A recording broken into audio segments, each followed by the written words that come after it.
Eu vou te explicar as opções que existem para fazer o desenquadramento do MEI e o mais importante, o que cada uma delas pode causar na empresa. Para começar, o desenquadramento do MEI nada mais é do que a saída de uma empresa do regime especial de impostos chamado CIMEI.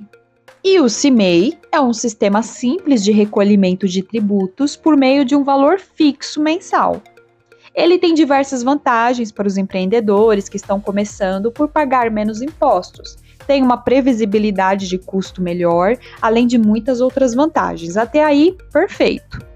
Só que esse sistema também tem várias regras para que a empresa possa participar e usufruir dessas condições especiais. E quando elas não são cumpridas ou não fazem mais parte da realidade da empresa, é quando ocorre a sua exclusão desse sistema.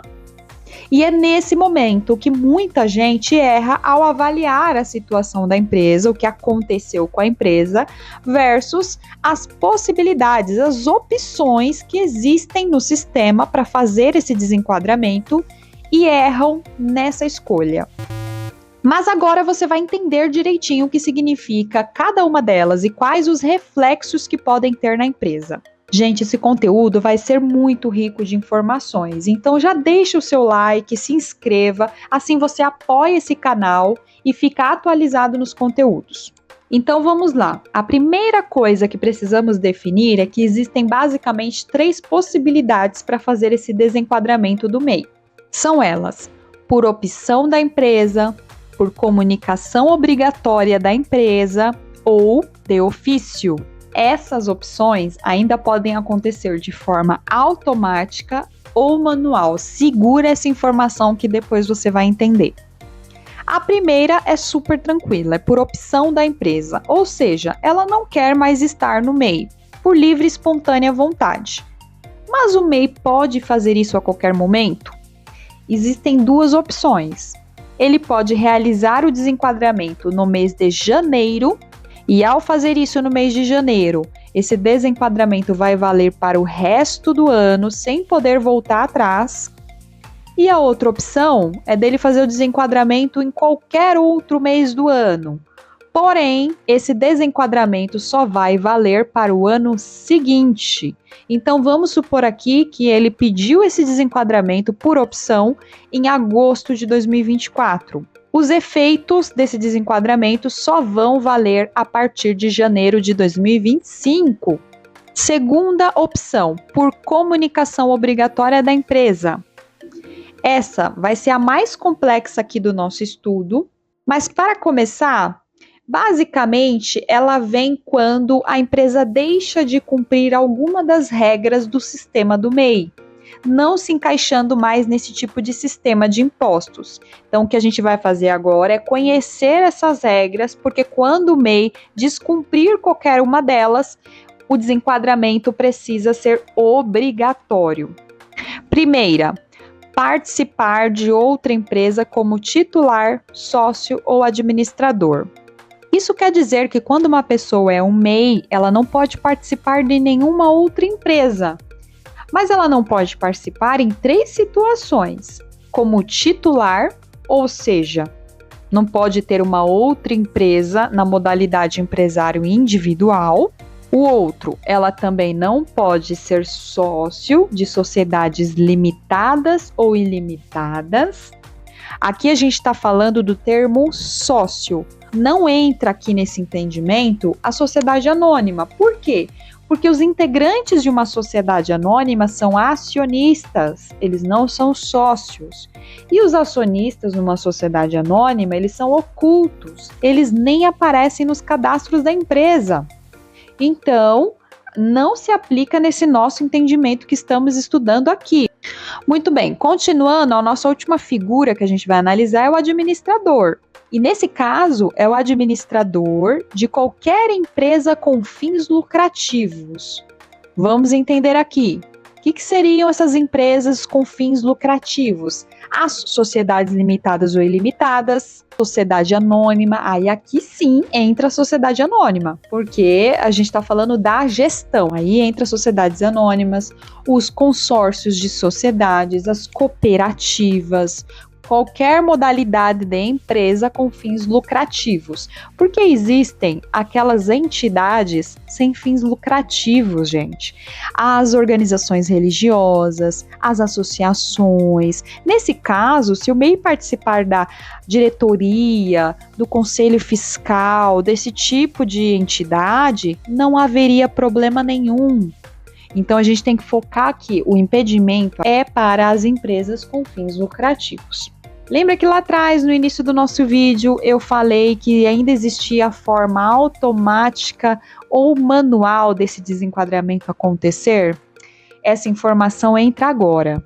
Nesse caso, quando o MEI quiser se desenquadrar por essa opção, a forma vai ser manual. Vamos supor, a Maria Joaquina já é um MEI, e ela quer entrar no quadro de sócios de uma outra empresa. Na hora que a pessoa está fazendo esse processo para colocar ela nessa empresa, a Receita Federal já vai dar o aviso: opa, essa pessoa já tem um MEI e não vai poder participar dessa empresa. Então ela trava o processo, ela não deixa ele seguir. Aí, nesse caso, tem que ir lá no portal do CIMEI, ir na opção de desenquadramento e selecionar essa opção de participar de outra empresa como titular, porque aí sim o sistema vai desenquadrar o MEI e habilitar a entrada dela em outra empresa. E quando o desenquadramento for feito por essa opção, os efeitos vão acontecer a partir do mês seguinte. Segunda opção, natureza jurídica vedada. Isso quer dizer que a empresa resolveu mudar o seu tipo jurídico para uma sociedade empresária limitada. Quando fizer o registro lá na junta comercial que o CNPJ for atualizado, a Receita Federal vai automaticamente fazer o desenquadramento no portal e os efeitos valerão a partir do mês seguinte. Então, supondo que a transformação aconteceu em agosto, foi registrada em agosto, os efeitos acontecerão a partir de setembro. Opção 3. Excesso de receita bruta no ano de início de atividade. Existem duas possibilidades desse excesso de receita acontecer. A primeira é em até 20% do limite de receita bruta para o ano de início de atividade, e a segunda é acima de 20% do limite. Lembrando que quando o MEI acabou de se constituir, quando ele está dentro do ano de início de atividade, o limite, gente, não é 81 mil, o limite é proporcional à quantidade de meses que ainda restam no ano. Então, supondo que o MEI foi aberto em agosto, nós temos aí agosto, setembro, outubro, novembro, dezembro, 5 meses. A gente vai fazer o cálculo proporcional, que nesse caso aqui que a gente está estudando, de agosto, seria de R$ 33.750 ao invés de R$ 81 mil. Primeiro a gente precisa descobrir o que seria esses 20%. Nesse caso que a gente está analisando, os 20% seria R$ 6.750. Que daria um total de R$ 40.500. Então, se o MEI ultrapassar o seu limite, que é de 33 mil e pouquinho, mas ele ainda fica dentro dessa faixa de até 40.500, ele vai se desenquadrar, porque ele ultrapassou o seu limite original, porém, ela só vai ser desenquadrada a partir do ano seguinte. Mas se ela ultrapassar ainda esses 20%, ou seja, acima de R$ 40.500, nesse caso que a gente está estudando aqui, o sistema vai fazer o desenquadramento a partir da data da constituição da empresa. Então, vamos supor que a empresa abriu em agosto, faturou em setembro, em outubro e em novembro ela ultrapassou esses 20%. Aí o sistema vai retroagir o desenquadramento para a data de constituição do MEI, que no nosso caso de exemplo foi em agosto. Agora, uma dica e um cuidado que precisa ter. Caso a pessoa fique dentro daqueles 20% que eu comentei, aí o contador foi lá no portal, fez o desenquadramento, colocou essa opção, o sistema calculou os efeitos para o ano seguinte, maravilha. Só que em novembro, no mês seguinte, a empresa superou esses 20%. Aí o que vai ter que acontecer? Voltar lá no sistema do CIMEI e inverter essa opção. Isso é possível, gente. Apenas nesse tipo de cenário é possível você mudar a opção escolhida. O sistema vai recalcular a data e vai desenquadrar o MEI a partir da data da constituição. Quarta opção, excesso de receita bruta fora do ano de início de atividade. E aqui a gente também tem que analisar os mesmos aspectos, em até 20% do limite e acima de 20% do limite. Qual que é o limite? É R$ 81 mil. E nesse caso, os 20% do limite seria o equivalente a R$ 16.200, totalizando R$ 97.200. Ou seja, se o MEI ultrapassasse o limite de 81 mil original, mas ficasse em até 20%, ou seja, 97.200, o desenquadramento seria realizado com efeitos para o ano seguinte.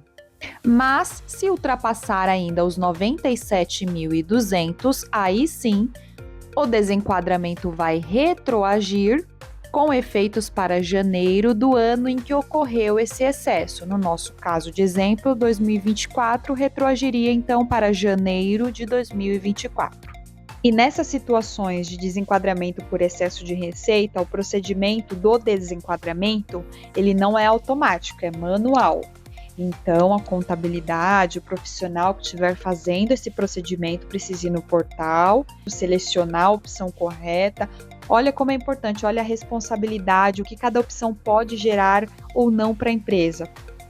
Opção número 5, empregado com salário acima do limite. Então, o MEI ele pode contratar um funcionário com salário mínimo ou então o piso da categoria. Então, se ele passa a pagar mais, ele descumpre essa regrinha e entra aqui nessa opção de desenquadramento. Aqui é super tranquilo. E para essa opção, os efeitos é a partir do mês seguinte ao do ocorrido. E essa opção de desenquadramento é manual também. Precisa ir lá no portal, dizer que deseja se desenquadrar e selecionar a opção que de fato aconteceu. Número 6, contratação de mais de um empregado. Como eu disse, a regra do MEI é ter até um funcionário. Então, se contratar mais um, o segundo, o terceiro, o quarto funcionário, ele entra aqui nesse descumprimento da regra. Mas aqui existe uma exceção. Vamos supor que o funcionário está afastado por algum motivo, licença maternidade, doença, e aí ele precisa repor aquela mão de obra. Então, nesse tipo de situação, seria permitido ele contratar uma outra pessoa. E para essa opção, os efeitos é a partir do mês seguinte ao do ocorrido. E essa opção de desenquadramento é manual também. Precisa ir lá no portal, dizer que deseja se desenquadrar e selecionar a opção que de fato aconteceu. Abertura de filial. Uma das regras do MEI é que ele só pode ter um estabelecimento, um CNPJ. A partir do momento que ele expande e ele precisa abrir filiais, ele já descumpre essa regra e precisa sair do MEI. E nessa opção de abertura de filial vai ser automático, a partir do momento em que registrar a abertura da filial, que o CNPJ dela for emitido, o sistema já vai entender o ocorrido e vai fazer o desenquadramento automaticamente, com efeitos para o mês seguinte. E o último motivo por comunicação obrigatória da empresa é a atividade vedada. O que acontece é que o MEI não permite todos os tipos de atividades. Existe uma tabela com aquelas atividades que são permitidas para essa modalidade de empresa MEI. Inclusive, eu vou deixar a lista aqui na descrição do vídeo disponível para você. Mas caso a empresa inclua uma outra atividade que não é permitida ao MEI, automaticamente, quando essa alteração de atividade for registrada na junta comercial e o CNPJ for atualizado, a Receita Federal vai realizar esse desenquadramento em seu sistema, com efeitos para o mês seguinte ao do registro da alteração. Agora a gente vai entrar na última parte, que é o desenquadramento de ofício. Mas o que isso quer dizer? Significa que qualquer órgão público, seja ele da esfera federal, estadual ou municipal, pode a qualquer momento realizar o desenquadramento do MEI. E por qual razão ele pode fazer isso? Existem duas. Se ele verificar em qualquer momento que a empresa incidiu, que ela realmente descumpriu alguma das regrinhas do MEI em algum momento da vida dela, ele pode fazer o desenquadramento por aquele motivo e com aquela data de quando o fato ocorreu. A outra situação que o órgão público pode fazer esse desenquadramento de ofício é quando a empresa é um empresário individual, está no Simples, e ela migra para o MEI, porque ela estava, no entender dela, já cumprindo a todas as regrinhas do MEI, né? Estava ali dentro daquele faturamento anual, ela já tinha uma atividade permitida, não tinha funcionário nenhum, e ela queria realmente migrar para esse regime aí para pagar menos impostos. E fez a opção lá no sistema, o sistema aceitou, mas vamos supor que em um dado momento, 1 ano, 2 anos depois, o órgão público identificou que ela estava descumprindo alguma regra naquela época. Ela pode ir lá e fazer o desenquadramento de forma retroativa com a data daquela época, baseado no descumprimento que ela identificou ali. Então, essa opção de ofício nada mais é do que o governo resguardando o seu direito de identificar a qualquer momento um descumprimento de regra e fazer o desenquadramento da empresa. E assim a gente conclui os 3 tipos de desenquadramento do MEI, que são por opção da empresa, por comunicação obrigatória da empresa e de ofício. E além de entender cada uma dessas categorias e subcategorias, a gente viu também qual delas acontece de forma automática e quais acontece de forma manual.